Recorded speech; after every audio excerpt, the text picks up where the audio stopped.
Good morning, fellow fishermen. I'm here to show you the new video I got for the Fishmonger version 0.95. Got some new software for the video capture here, so you're going to be able to see this in full function. Hopefully this comes out good for you. So without further ado, let's do some fishing.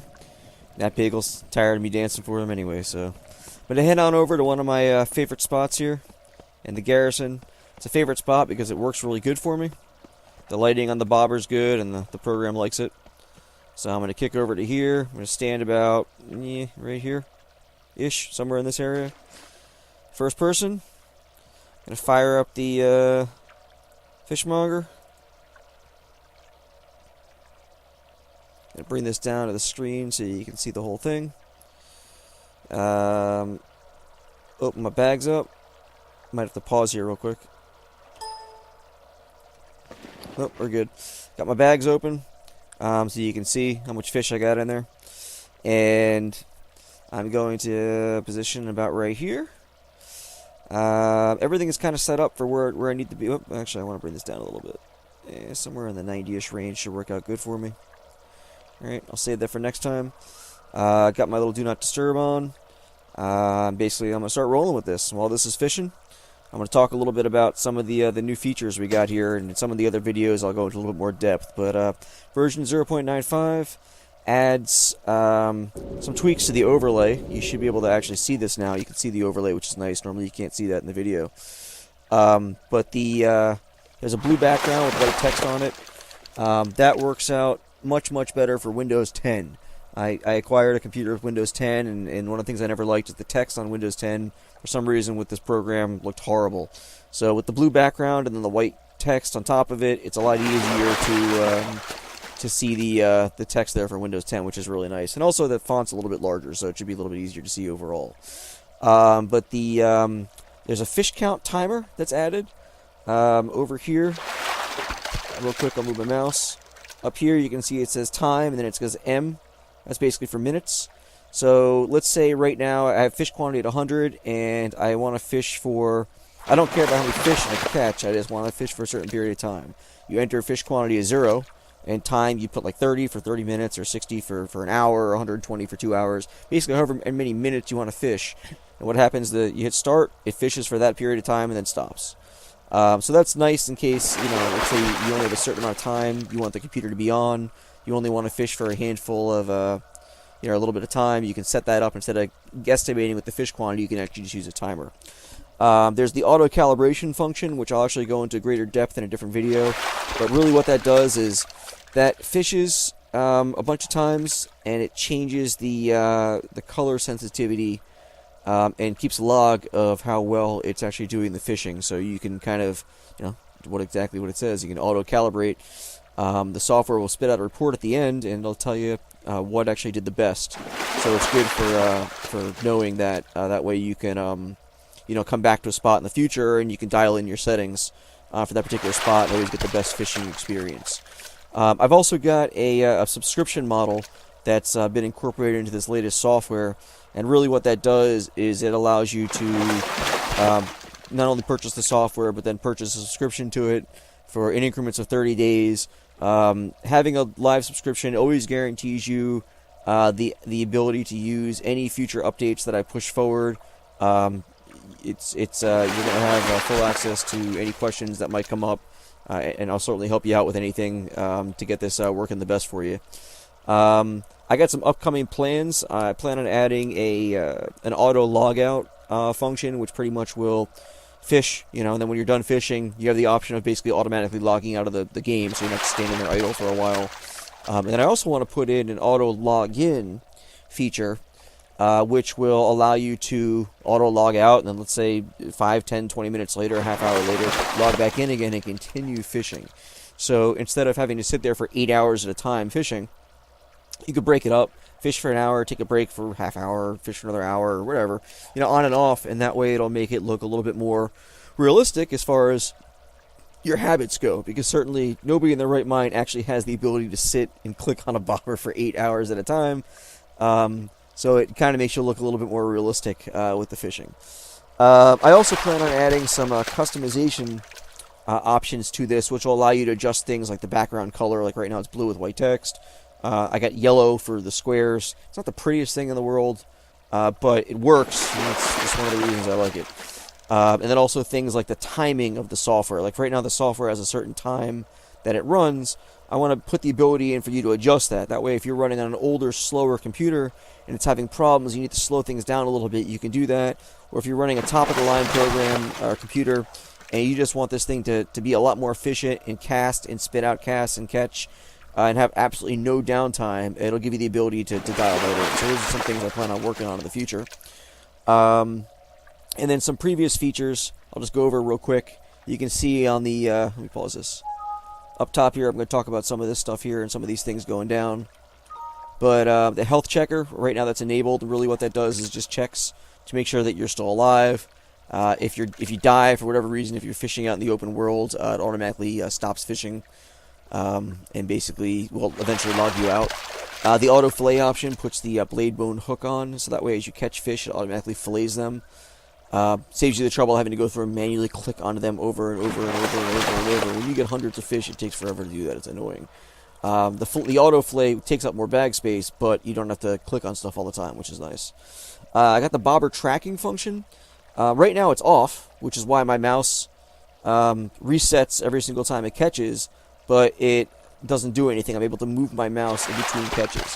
What I'll do real quick is I'll pause this, and I'm going to go and I'll put the bobber tracking on, and then I'll unpause it, and you'll actually see the bobber tracking is going to be effective in here to move the mouse cursor below the area that it's finding, or below the color that it's searching. In this case, it's white is what it's looking for. And this is good for troubleshooting. Let's say you're having trouble fishing and it's not catching, or you don't know what's going on. Put the bobber tracking on. You can see the hand. You can actually see what the software is doing in relationship to the bobber. And then when you're comfortable with the really, Nat Pagel, you got to jump and stand on me. I hate this guy.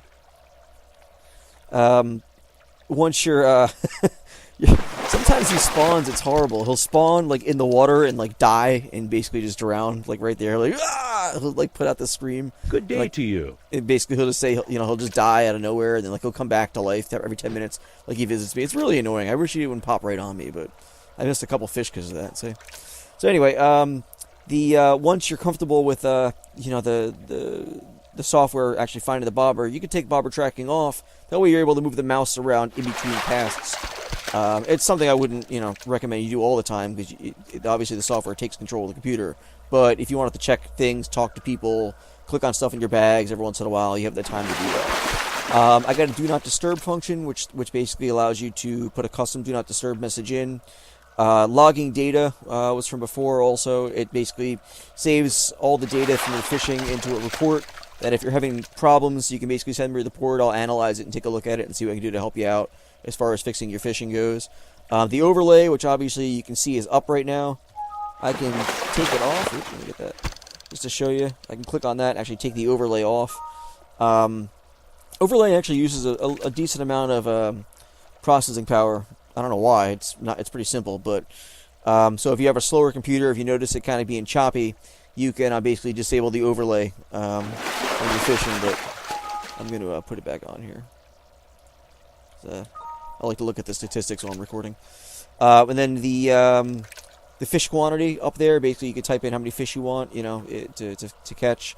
Bobber enhancements, we got the sharpened fish hook, and the fat sleeper. Basically the sharpened fish hook is the bait that we're going to put on, and fat sleeper is the fish we've selected to catch with the bait for that particular fish. So it's nice, the full function software. You have that ability to fish exactly what you want.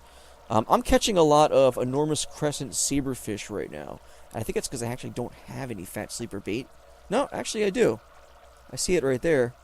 And I'm not sure why it's not on. You know what? I bet you I didn't have it originally when I started doing the fishing.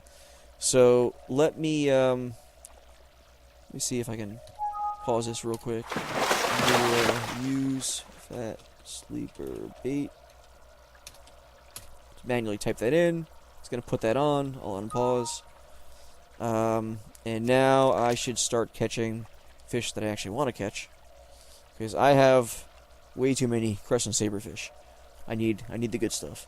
I've got over 8,000 crescent saberfish sitting in my bank right now. I can't even sell these things in the auction house. I have so many. I gotta like, I have like a list, a clientele list of people that I sell exclusively to really cheap, just because I can dump my fish off. They get good deals. They can make their potions and all that stuff and make their foods, and I get quick money with those transactions, which is nice. But it looks like I'm now catching enormous fat sleeper, which is nice. I want to see that in the list. So the search sensitivity and the color sensitivity there, right now I'm using a search sensitivity 4. If you look on the screen, now that the overlay is up, you can actually see it. Let me pause this after it catches. Okay, good pause time. So you see here it says Bobber search sense. Oh shit. Well, it said 4 to -4, and then it said 12 next to it. Let me pause this. So here it says 4 to -4, and then it's got right now a value of -1.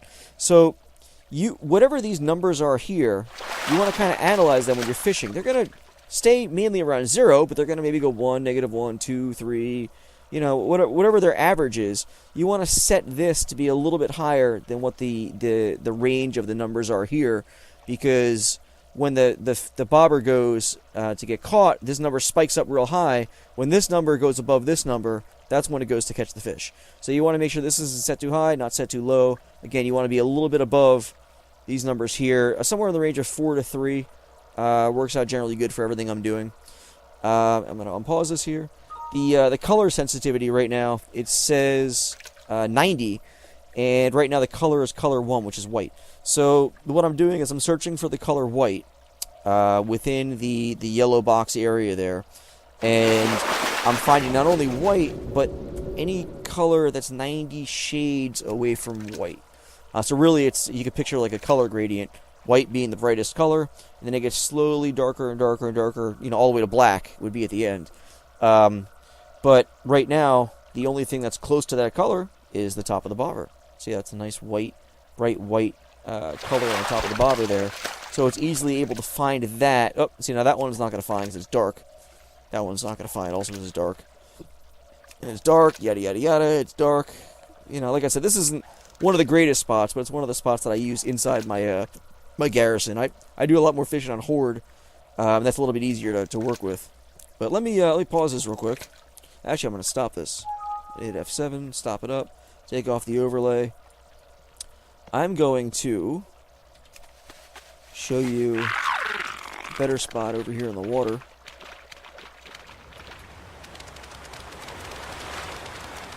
Do this without dying.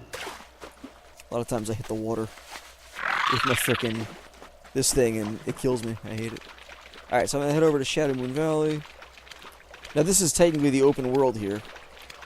So you want to be careful and make sure that you're not sitting in one spot for too long with people staring at you, or you know, you don't want to be in an area where there's a lot of people, but not a lot of people really come to this area or even go to Tanan coming in this way. So I'm going to find one of these mushroom thingamajiggers. That little guy out there looks perfect. See that guy right there? It's perfect.